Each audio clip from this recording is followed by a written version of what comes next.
Hello বন্ধুরা, IT ইমেক চ্যানেলে তোমাদের আরও একবার স্বাগত। আজকে তোমাদের জন্য যে আপডেটটি নিয়ে এসেছি সেটা তোমাদের বেরিয়েছে, দেখতেই পাচ্ছ যে government of West Bengal food and supply ডিপার্টমেন্টের থেকে। তাহলে এখানে নোটিফিকেশানে তোমরা ডেটটাও দেখতে পাচ্ছ, তোমাদের বেরিয়েছে 28/5/2025। আর তোমাদের এখানে নোটিফিকেশান তোমরা নম্বরটাও দেখতে পাচ্ছ।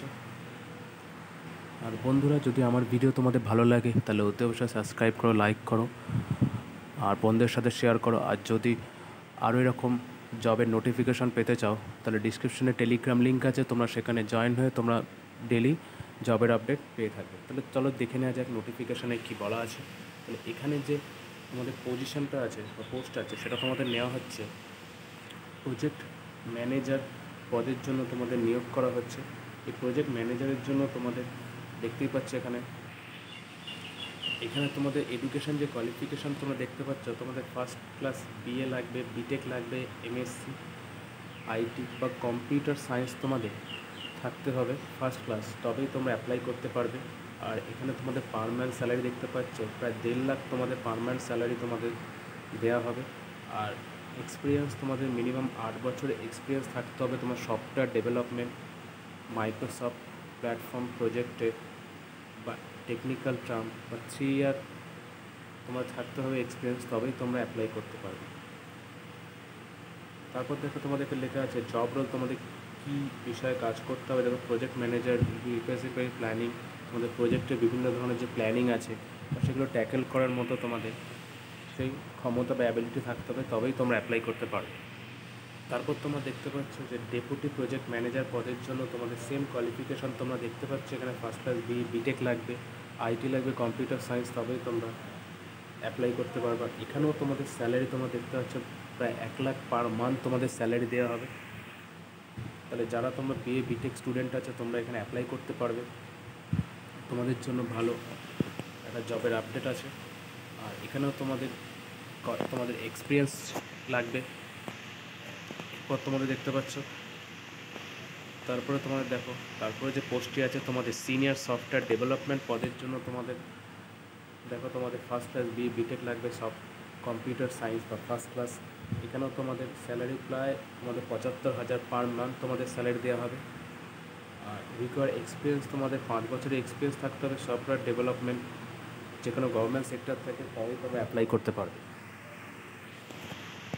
আর তোমাদের অ্যাপ্লাই করার জন্য তোমাদের এখানে দেখতেই পাচ্ছ কীভাবে তোমরা অ্যাপ্লাই করবে, আমি সবার শেষে তোমাদের বলে দেবো। তারপরে দেখো তোমাদের যে পোস্টটি আছে সেটি তোমাদের হয়েছে ডাটাবেস অ্যাডমিনিস্ট্রেটর, তোমাদের এসএসডি পদের জন্য তোমাদের নেওয়া হচ্ছে। এইখানে তোমাদের মিনিমাম কোয়ালিফিকেশান সেম একই, ফার্স্ট ক্লাস তোমাদের বিই লাগবে, বিটেক বা এমএসসি ইন আইটিতে থাকতে হবে, তোমাদের কম্পিউটার সায়েন্স হতে হবে তোমাদের ফার্স্ট ক্লাস। আর ডাটাবেস থাকতে হবে তোমাদের management system preferable, MS SQL বা সার্ভিস, এইসব বিষয়ে যদি তোমাদের এক্সপিরিয়েন্স থাকে বা কাজ করার যোগ্যতা থাকে তবে তোমার প্রেফারেন্স পেয়ে যাবে। আর এখানেও তোমাদের স্যালারি তোমরা দেখতে পাচ্ছ 75,000 পার মান্থ তোমাদের স্যালারি, এক্সপিরিয়েন্স তোমাদের থাকতে হবে ডাটাবেস অ্যাডমিনিস্ট্রেটর কাজ করার তোমাদের, তবে তোমরা সিকিউরিটি রিকভারি ইন্টারগ্রেটেড এইসব বিষয়ে তোমাদের থাকতে হবে। 5 বছর যদি থাকে মিনিমাম তাহলে তোমরা প্রিফারেন্স তোমাদের সব থেকে যাদের 5 এক্সপিরিয়েন্স বেশি থাকবে সেই হিসাবেই তোমরা চাকরির সুযোগটা তোমাদের বেশি থাকবে। তারপর যে নেক্সট তোমাদের জব রোল তোমরা দেখতে পাচ্ছ, এখান থেকে তোমরা তোমাদের জব রোলটাও দেখে নিতে পারবে। আমি এই নোটিফিকেশানটা আমার ডিসক্রিপশন লিঙ্কে দিয়ে দেবো, তোমরা সেখান থেকে ডাউনলোড করে দেখে তারপর তোমরা ফর্মটি ফিল আপ করতে পারো। এবার দেখো সফটওয়্যার ডেভেলপমেন্ট পদের জন্য তোমাদের দেখতে পাচ্ছ সেম সব কটাতে কোয়ালিফিকেশন তোমাদের একই দেওয়া আছে, নতুন করে কিছু বলা নেই। কম্পিউটার সায়েন্স, এখানে তোমাদের 40,000 পার মান্থ তোমাদের স্যালারি লাগবে। আর এখানেও তোমাদের 1 ইয়ার এখানেই তোমাদের একমাত্র কম এক্সপিরিয়েন্স চেয়েছে, যদি তোমাদের 1 বছরের এক্সপিরিয়েন্স কেউ থেকে থাকো তবে তোমরা অ্যাপ্লাই করতে পারবে। জব রোল তোমরা দেখতে পাচ্ছ এখানে কী কাজ করতে হবে। তখন নেক্সট দেখো তোমাদের সফটওয়্যার সাপোর্ট পার্সোনাল তোমাদের পদের জন্য তোমাদের মিনিমাম কোয়ালিফিকেশান পিজি টিজিসি লাগবে, বিএসসি লাগবে কম্পিউটার সায়েন্সে বা বিসিএ লাগবে, বা ডিও ইএসিসি এ লেভেল লাগবে 3 ইয়ার, তবে তোমরা অ্যাপ্লাই করতে পারবে। আর এখানে তোমাদের মাইনে দেখছে 21,000 পার মান্থ তোমাদের দেওয়া হবে। আর তোমাদের এক্সপিরিয়েন্স থাকতে হবে সফটওয়্যার ডিজাইন ডেভেলপমেন্ট, তবেই তোমরা এখানে যেন অ্যাপ্লাই করতে পারবে। জব রোল তোমরা দেখে নেবে তোমাদের হিসাবে, তোমার যদি মনে হয় যে তোমাদের এর মধ্যে পারফেক্ট, তবে তোমরা অ্যাপ্লাই করবে। ডাটা এন্ট্রি অপারেটর পদের জন্য দেখতে পাচ্ছ তোমাদের ডাটা এন্ট্রি পদ তোমাদের দেওয়া আছে। এখানে তোমাদের কী কী লাগবে, এখানে তোমাদের মিনিমাম তোমাদের কোয়ালিফিকেশন দেখতে পাচ্ছ, গ্র্যাজুয়েশন সার্টিফিকেট থাকতে হবে কম্পিউটার অ্যাপ্লিকেশানে, তবে গ্র্যাজুয়েশনের সঙ্গে তোমাদের কম্পিউটার অ্যাপ্লিকেশন থাকতে হবে গ্র্যাজুয়েশন, তবে তোমরা অ্যাপ্লাই করতে পারবে। 16,000 পার মান্থ তোমরা স্যালারি পাবে। কোনো রকম তোমাদের এক্সপিরিয়েন্স এখানে দেওয়া নেই, তাহলে এখানে অনেক ক্যান্ডিডেট অ্যাপ্লাই করতে পারবে।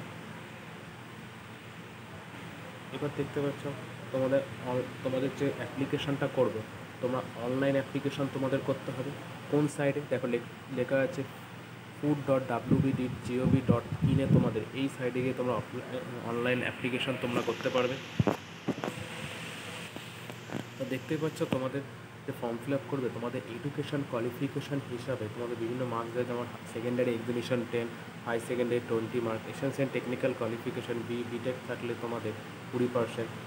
এই হিসাবে তোমাদের নাম্বার ভিত্তিতে তোমাদের শর্ট লিস্টেড করা হবে। 1:20 রেশিওতে তোমাদের ভ্যাকেন্সিতে তোমাদের ডাকা হবে। তাহলে কোনো রকম এক্সাম হবে না, তোমাদের শর্ট লিস্টেড করা হবে তোমাদের নাম্বার ভিত্তিকে। আর shortlisted candidate in a IT personnel will be called the written cum coding test of the interview। তোমাদের সেই শর্টলিস্টেড ক্যান্ডিডেটদের তোমাদের ডাকা হবে রিটেন টেস্ট বা তোমাদের অ্যাকর্ডিং টু দ্য ইন্টারভিউ, এই হিসাবে তোমাদের ডাকা হবে। ফাইনাল সিলেকশন তোমরা দেখতে পাচ্ছ, final selection based on the combine of the performance written test আর ইন্টারভিউ। তোমাদের ফাইনাল যে লিস্ট হবে সেটা তোমাদের রিটেন টেস্ট আর তোমাদের ইন্টারভিউ, যা নাম্বার ভিত্তিকে তোমাদের সিলেকশন, ফাইনাল সিলেকশন তোমাদের করা হবে। আর তোমাদের এখানে দেখতে পাচ্ছ অ্যাপ্লিকেশান ডেট টাইম তোমাদের স্টার্ট হয়েছে 30/5 থেকে শুরু হয়েছে। আর তোমাদের অ্যাপ্লিকেশান ক্লোজিং তোমরা দেখতে পাচ্ছ 16/6/2005 অবধি তোমাদের শেষ হয়ে যাবে। তাহলে এর মধ্যেই তোমরা তাড়াতাড়ি ফর্মটা ফিল আপ করো, তোমরা শেষ অবধি যেও না, এখনও টাইম আছে তোমাদের কাছে, তাড়াতাড়ি ফিল আপ করে নাও। পরবর্তীকালে তোমরা ফর্ম ফিল আপ করো না, সার্ভারের প্রবলেম হতে পারে। এই হলো বন্ধুরা তোমাদের জন্য একটা আপডেট। যদি ভালো লাগে তাহলে অতি অবশ্যই সাবস্ক্রাইব করো, লাইক করো, কমেন্টে জানিও। তাহলে দেখা হবে পরবর্তী কোনো ভিডিওতে।